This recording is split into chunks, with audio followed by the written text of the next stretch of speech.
Prođe i glasanje, sad počinje sranje, od sutra je obećanje, ludom radovanje. Od onoga časa kad se glasovi prebroje, oni što su glasali više ne postoje.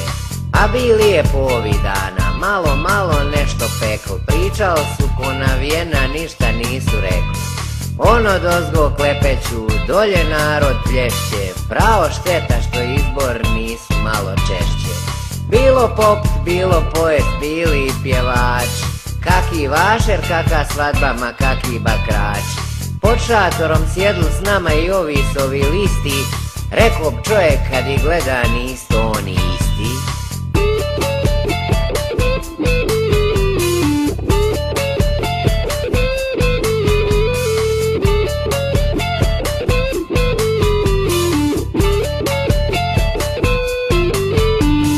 Meću novi asfalt, a na ovom lanjskom krpe rupe, ja dobio platon šljunka da poravnam ispred šupe. U komši je na njiv zamijenil banderu, što je pazio da ovi drugi plakate ne deru.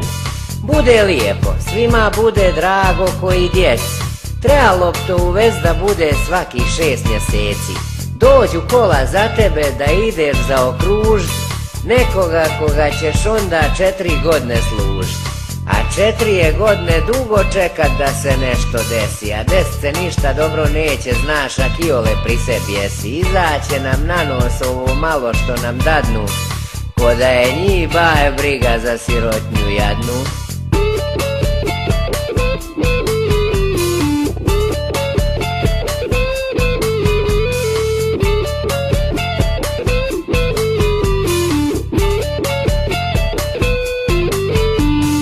Kad on sutra pobjedi pa se vati vlast, uzma koliko hoće više i ne mora krast.